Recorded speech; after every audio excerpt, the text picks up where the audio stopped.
There's a man ahead of you in the checkout line.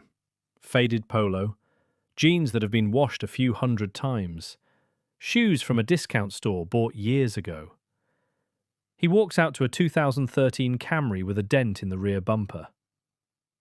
If you had to guess what he's worth, you'd say 50,000, maybe 80 on a good day.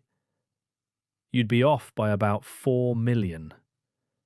And once you understand why he looks like that, not what he does, but why he doesn't need to look like anything else, money starts to make a very different kind of sense.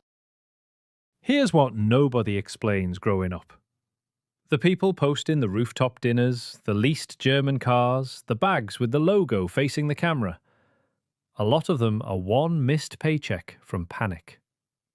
And the people with the kind of money that quietly pays for their grandchildren's education, they walk right past you in the supermarket and you don't look up. This isn't a hunch. Thomas Stanley spent 2 decades studying American millionaires for the Millionaire Next Door, and the data broke the picture in everyone's head. Modest houses they'd lived in for 20 years, cars bought outright and driven for a decade, watches under $300. And here's the part that matters most. They reported less financial stress than people earning 3 times what they earned while dressed like they'd already won. So the question isn't how they got rich. The question is why they don't need you to know. Start with the most practical layer because it's the easiest to feel. A $70,000 car loses roughly a fifth of its value the moment it leaves the lot. $14,000 gone in an afternoon. Put that same $70,000 in a plain index fund at a conservative 8%, well below the long-run average, and in 30 years, it's over $700,000. Now, everyone knows that. That's not the interesting part. The interesting part is that wealthy people don't experience that as maths. They experience it as sight.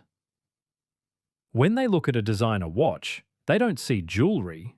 They see 2 decades of compounding evaporating on someone's wrist. Most people see a price. They see a trade. This object in exchange for a specific version of their future. Once you can see the second thing, you can't unsee it. And it quietly rewrites every decision you make, from the coffee to the house. Now the psychological layer. And this one's uncomfortable. Someone who needs to look rich is usually trying to close a gap between how they're seen and how they need to be seen. They want the nod from the neighbour, the recalculation on a stranger's face, so they buy the identity, because the identity hasn't arrived on its own yet. Now compare that to someone who already knows what they're worth. They don't need the car to argue on their behalf. They don't need a logo doing the talking. There's nothing to prove because the question was already settled, privately, years ago. That's the whole thing, really. The showing off isn't about money. It never was. It's about needing an answer from other people to a question you should have been able to answer yourself. And people who can answer it themselves have no reason to keep asking. There's a name for this now. Stealth wealth. Old money families have run it for generations because they worked out something the rest of the world hasn't.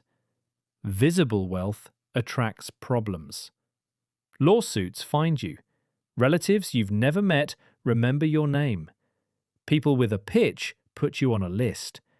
And in the last few years, plain personal safety has pushed even more of them toward custom pieces nobody can identify and cars nobody looks at twice. But there's a subtler trap most people never see coming.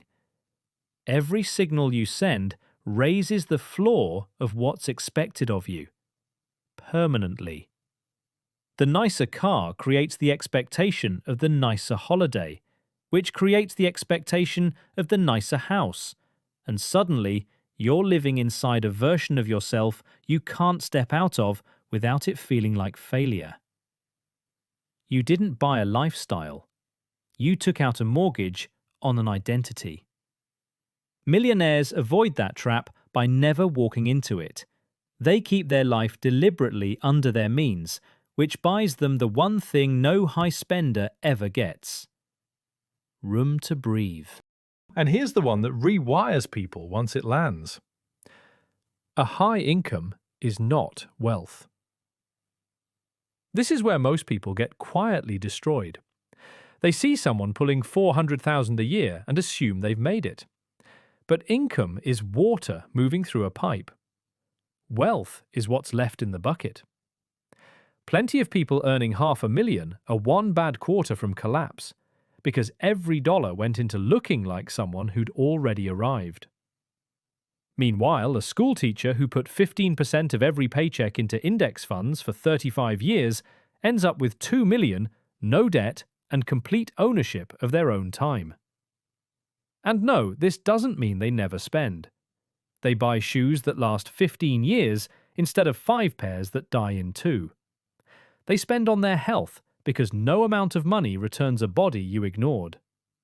They pay for books, courses, people who know more than they do, because one idea can outperform a career. What they won't buy is anything designed to impress someone who doesn't pay their bills. Strangers don't fund your retirement. Your choices do.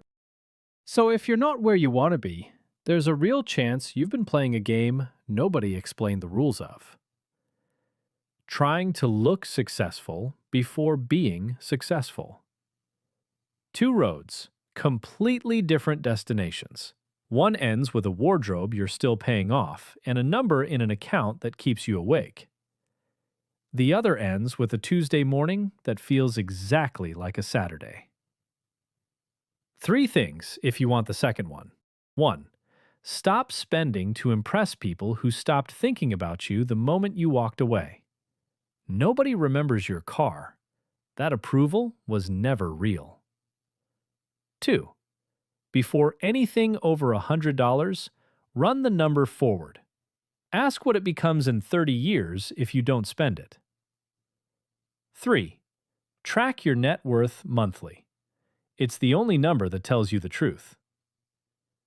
And one more, which matters more than any budget. Watch who you're standing next to. If everyone around you is racing to upgrade, not racing feels like losing. Find people who already know what wealth actually looks like, and staying grounded stops being discipline. It just becomes normal. The people who look most impressive are often the ones drowning. And the ones who look completely unremarkable, they own the whole thing. They just never needed you to know. If this shifted something, subscribe. There's more where this came from.